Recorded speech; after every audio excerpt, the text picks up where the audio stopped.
নমস্কার বন্ধুরা, আমি আজকে একটা নতুন রেসিপি বানাবো। সোনা পাতার ভাজা। এবার কি কি লাগছে দেখিয়ে দিচ্ছি, চলো।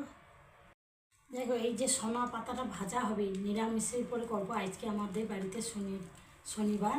এই দেখো পরিমাণ মতন পাতা, আর পলিথিনে ঢেলে দেখো পাতাগুলো ঝরে যাচ্ছে। এবার কি কি লাগছে সোনা পাতার সাথে নিরামিষের উপরে? এবার 2 পিস আলু, 4 পিস শুকনো লঙ্কা, পরিমাণ মতন জিরা, গোটা জিরা, পরিমাণ মতন সরিষার তেল, আর একটু অল্প পাকা তেল। আমি দেখো সোনা পাতাগুলো আমি এইভাবে একটু পিছন ধার দেখে নিতে হবে আর সামনের ধার দেখে নিতে হবে। এই পাতাগুলো দেখে ভালো করে এইভাবে চুছিয়ে নিতে হবে। এই সোনা পাতা ভাজা খেতে এত ভালো লাগে, এই গরমকালে একটু টক টক ঝাল ঝাল হবে। আর যারা নিরামিষ উপরে বলে আমি একটু তেঁতুল দিচ্ছি, শুকনো লঙ্কা দিচ্ছি। আর যাদের পেঁয়াজের উপরে করবে সেখানে তেঁতুল দিবে না। আজকে আমাদের বাড়িতে শনিবার বলে আমি নিরামিষ উপরে শুকনো লঙ্কা দিয়া একটু তেঁতুল দেবো। বেশ টক টক ঝাল ঝাল খেতেও ভালো লাগবে। আমি এইভাবে পাতাগুলো চুছিয়ে দিচ্ছি। দেখো, এই যে সোনা পাতাটা সুন্দর করে চুছিয়ে নিতে হবে। এই যে ডালাপালাগুলো এলো, হ্যাঁ, এই পাতা দিয়ে কিন্তু আমার ঠাকুমারও দেখিনি আলু গাছে পাতা দিয়ে, সোনা গাছের পাতা দিয়ে ভাজা করে, আর চিংড়ি মাছ দিয়ে চচ্চড়ি করে। আর আজকে নিরামিষের উপরে কি করব, ওই জন্য আমি একটু ঝালও দেবো আর একটু তেঁতুল জল দেবো, টক টক ঝাল ঝাল। আর যা গরম পড়ছে, দেখো শাকটা কিন্তু বাছাটা কমপ্লিট এখানে হয়ে গেল। এবারে আলু কাটাটা, এই যে সোনা পাতাটা ভাজা হবে কিন্তু আলু ছালা তোলা যাবে না। আমি এইভাবে গোল গোল করে পিসগুলো কেটে দিচ্ছি। দেখো, এই যে ভাজা খেতে হলে এই আলু ছালা তোলা যাবে, আলু ছালা সব কুচিতে হবে, ভাজাটাও ভালো লাগবে। আমি 2 পিস আলু এইভাবে কেটে নেবো। আলুটা দিলে কী হয়েছে, সোনা পাতাটা ভাজাটা খেতে ভালো লাগবে। এইভাবে আমি আলুগুলো কুচিয়ে দিচ্ছি। দেখো, এইখানে কিন্তু সোনা পাতাটা বাছাটা কমপ্লিট হয়ে গেছে। আর আলুগুলো দেখো এইভাবে আলুগুলো কুচিয়ে দিচ্ছি। এবার চলো রান্নাটা দেখাচ্ছি। দেখো, গ্যাস ধরিয়ে দিচ্ছি, কড়া বসিয়ে দিচ্ছি, আর পাতাগুলো ধুয়ে দিচ্ছি। এবারে সব পাতা দিয়ে দিচ্ছি আমি।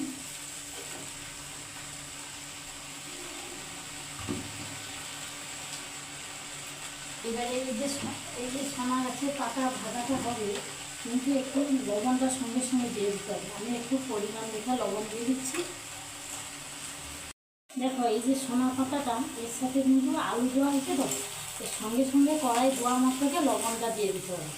আর আমি কিন্তু এই যে লবণ দিয়ে শাকটা বেশ লবণ দিয়ে আলু দিয়ে বেড়ে দিচ্ছি।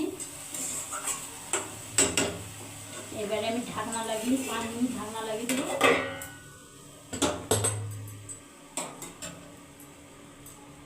দেখো, আমি যে 5 মিনিট বলেছিলাম, ওই ঢাকনাটা তুলে দিচ্ছি। ঢাকনাটা ধোয়া থাকলো 5 মিনিটে। আর আজকে তো শনিবার, আমাদের ভাত হয়ে গেছে। আজকে শনিবার আমাদের ভাত হয়ে গেছে। এই লম্বা লম্বা বেগুন ভাজা করেছি। দেখো, লম্বা লম্বা বেগুন ভাজা করেছি। শনিবারে কি রান্না করব।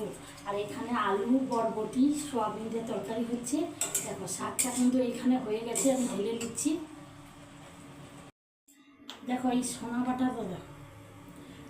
পাতাটা সুন্দরভাবে সিদ্ধ হয়ে গেছে। আমি কিন্তু এই সোনা পাতা প্রচুর সিদ্ধর সময় কিন্তু একটা বিচ্ছিরি গ্যাস করে, কিন্তু একটু ঠান্ডা জল ঢেলে দিবে এই গ্যাসটা। দেখো এখন কিন্তু এবারে এধারে দেখো সোয়াবিন আলু, দেখো এধারে বরবটি করি, আলু আর সোয়াবিন তরকারি হচ্ছে, আরও চাটনি হবে এই শনিবারে নিরামিষের উপরে। এবার কড়াটা গরম হয়ে গেছে, আমি পরিমাণ মতো সরিষার তেল দিয়ে দিচ্ছি। এবার এই 4টা শুকনো লঙ্কা লাল করে ভেজে নেবো। এই যে সোনা পাতাটা ভাজতে হইলে একটু আলু দিলে ভালো লাগবে, আলুটা মিষ্টি মিষ্টি লাগবে। এই লঙ্কাটা কিন্তু লাল করে ভেজে নিতে হবে। একটু শুকনো লঙ্কা পড়বে, জিরা পড়বে, একটু তেঁতুল জল পড়বে, টক টক ঝাল ঝাল হবে। এই গরমে খেতে ভালো লাগবে। প্রচুর গরম পড়ছে আজকে, কিন্তু রবিবার, আজকে প্রচুর গরম পড়ছে। আর কলকাতায় রবিবার হলে সপ্তাহে ঘুরতে যায়, সপ্তাহে একবার করে ছুটি পায়, ঘুরতে যায়। আজকে দমদমাকে যাবে যারা ঘুরতে যাবে, প্রচুর গরম পড়ছে। কিন্তু দেখো লঙ্কাটা আমি সুন্দরভাবে লাল করে ভাজা হয়ে গেল। দেখো লঙ্কাটা তো লাল করে ভেজে গেছি। আর এই শাক ভাজতে একটু গোটা জিরা দিতে হবে। এই শাক ভাজে একটু গোটা জিরা দিলে খেতে ভালো লাগবে। আর এই শাকে কিন্তু যে কোনো দিন 5 ফোড়ন দেবে না, 5 ফোড়নে একটু মেথি থাকে। এমনিতেও এই শাক একটু তিতকুড়ি লাগে, আরও মেথি দিলে আরও তিতকুড়ি লাগে। দেখো জিরাটা খুব সুন্দর ভাজা হয়ে গেছে। এবার এই সোনা পাতা ভাজতে হলে কিন্তু আলু দুটো দিতে হবে। শাকের দেখো এই সোনা পাতার গ্যাসটা এত। আর দেখো আমি একটু অল্প লবণ দিয়ে দিচ্ছি, লঙ্কাগুলোকে লাল করে ভেজে দিচ্ছি। এই লঙ্কাটাই লবণের সাথে সুন্দরভাবে আমি মাখিয়ে দিচ্ছি। এইভাবে যদি লঙ্কাটা মাখা হয়ে যায়, একটু ঝাল না দিলে হয়। পাতা লেগে সোনা পাতা খেতে আমার একদম ভালো লাগে। তো যে গন্ধটা যারা খায়নি কিন্তু খাবে। এর সাথে কী কী দিতে হবে, পাতাটা দেখা খুব সুন্দর। এই যে পাতা তেঁতুলটা দিতে হবে, একটু চিনি দিতে হবে, টক টক ঝাল ঝাল মিষ্টি মিষ্টি হবে, খেতে ভালো লাগে। না এই যা গ্যাস আছে আমি কোনোদিন খাই। এই তেঁতুলটাকে সুন্দরভাবে মাখা হয়ে গেছে। এই তেঁতুলটা আমি অল্প একটু পাতা তেঁতুল দিয়ে দিচ্ছি। এই তেঁতুলটা দিচ্ছি, এরপরে তো চিনি দেবো। আর লঙ্কাটা লবণ দিয়ে মাখিয়ে আছি। খেতে যা লাগবে গরম গরম ভাতে।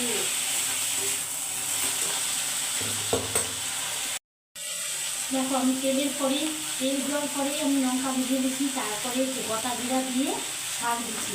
তারপরে যে তেঁতুল অল্প পাতা তেঁতুল দিচ্ছি। এটা যে শাকের যে একটা গ্যাস উঠেছিল, কিন্তু গ্যাস কোথায় চলে গেছে, তেঁতুলে গন্ধ উঠছে। এবারে আমি একটু চিনি দিয়ে দেবো। এরপরে তো ঝালটা দিলে তো টক টক ঝাল ঝাল হবে, খেতে যা ভালো লাগবে। যারা খায় না তারা আবার দ্বিতীয়বার খাবে। আমি কিন্তু চিনি দিছি, তেঁতুল দিছি, খুব সুন্দর করে মিক্স করে দিচ্ছি। আমি কিন্তু খাই না কিন্তু এই পাতা ভাজাটা। আমার বাবার ঘরে 4-5টা গাছ আছে, প্রচুর সোনা পাতে হয়, কিন্তু আমি খাই না। এর যা গন্ধ, কিন্তু আজকে দেখি আমি ফার্স্ট রান্না করলাম। বাবার ঘরে আমি কোনোদিন রান্না করিনি, এর গন্ধটা সহ্য হয়নি। কিন্তু আমি তেঁতুল দিছি, চিনি দিছি, এর যা সেম হচ্ছে টক টক গন্ধটা আমার খেতেই যাবে। এইভাবে আমার মতো রান্না করবে, যারা খায় না কিন্তু খাবে। এটা কিন্তু লাল করে ভেজে দিতে হবে পাতাটা।